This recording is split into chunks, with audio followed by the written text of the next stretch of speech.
Generally normal जो सर्वसामान्य व्यक्ती आहे तो 21 वर्ष झालं की त्याची शिक्षण पूर्ण होऊन तो जॉबला लागतो. जर त्याने स्टार्टिंग ऑफ द फेज जॉबच्या इन्व्हेस्टमेंट स्टार्ट केली तर याचा एक खूप फायदा होतो की जेणेकरून त्याचं टार्गेट अचीव लवकर होतं आणि त्याचा खूप चांगल्या प्रकारात कॉर्पस क्रिएट होतो. आता मी तुम्हाला एक एक्झाम्पल देतो. एखादा 20 वर्षाचा एक यंग मुलगा आहे, त्याने 5,000ने SIP स्टार्ट केली आहे. त्याला 60व्या वर्षापर्यंत त्याचा जो कॉर्पस आहे तो जर त्याने ₹5,000ची SIP जरी कंटिन्यू केली तर तो 60व्या वर्षी न होता तो 40व्या किंवा 50व्या वर्षी होईल.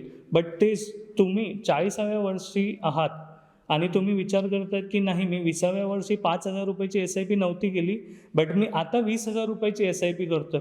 बट ते टार्गेट तुम्हाला पुढच्या 20 वर्षात मिळणार नाही, बिकॉज तुमचा ड्युरेशन कमी आहे. तुमच्याकडे फक्त 20च वर्ष आहे आणि ज्याने 20व्या वर्षी सुरुवात केली त्याच्याकडे 40 वर्ष आहेत. तर हा एक फरक असतो. म्हणून मी नेहमी सांगतो SIP स्टार्ट करा, आजच स्टार्ट करा.